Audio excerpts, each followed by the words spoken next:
welcome back to the channel. This is obviously not the best way to record this, but it is what it is. That's what we have. That's what we're going to work with. So, welcome back to Flaps and Slots Aviation.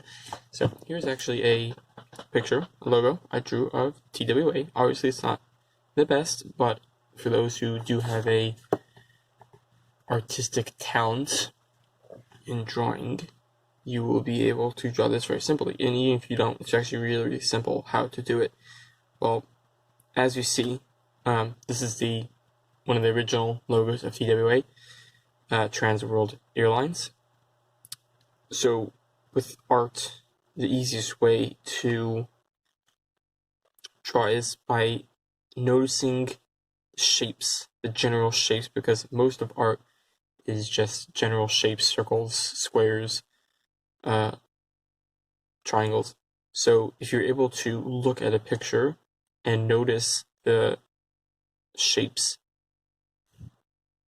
it makes it much easier how to draw.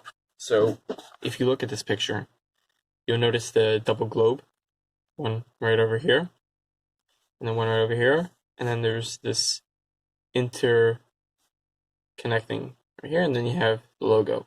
So if maybe I'll do a smaller version on the bottom, this way you could see it more clearly. Let's use this pencil here. So what you're basically doing is you have an oval, and in that oval, in the bottom, you are making these two globes kind of come together. So you basically make a line down the middle. Right where the line is, you curve them in, the same on the top, the bottom, and then you start to see the two globes, and then you kind of just continue that through. Then you have the two globes, and then you fill in the lines. There's two going across, and then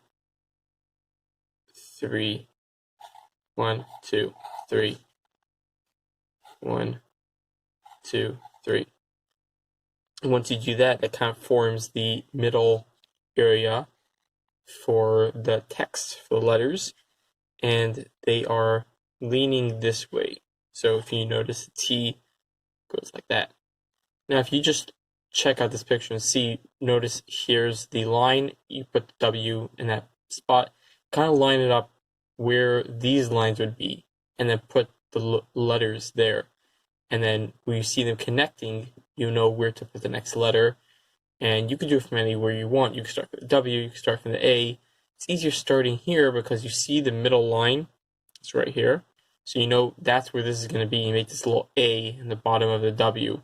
And then from there, you could just notice where the line is. So if you see over here, if you start from this line, right above that, you make the A. And then you know the middle part of the bottom of this W is right over this line. And then you just continue through, and it ends halfway through, and then you just go up. And it ends between the last two, between these two. And then from there, you make that another little A, and then you can start the T. And you notice there's a little space over here, a little space over here on this end. And that's basically it. So that's a simple way of doing it. Obviously, if you spend more time, you could probably do a much better version of the TWA logo. I'm no expert at this, but logos are pretty simple to do. If you just look at the shape, because most of them are pretty regular shapes, circles, squares, ovals, etc. So if you're able to look at the picture and see the logo, or see the shape behind me, actually, it makes it a lot easier. And then using the picture that you already drew, you could fill in other parts of it. For example, the letters, I used the globe, which I already drew from before, which I based off the big oval and the two smaller ovals. And then after I did that, the middle line, and then you had this line between these two, and this line between these two. So then you're able to really piece it together, and putting the letters is just noticing where on the globe do the letters fall in. So if that helped you, great. enjoy, and hopefully I'll do more of these if I have time, and hope you enjoyed this. And I plan on doing some, maybe while drying, tell you a little bit about the airline, some quick facts about it. But this is just if you want to try drawing this, and just some easy tips to make a beautiful TWA logo just like it is. Absolute beautiful logo. All right. Thanks so much for watching, and see y'all later.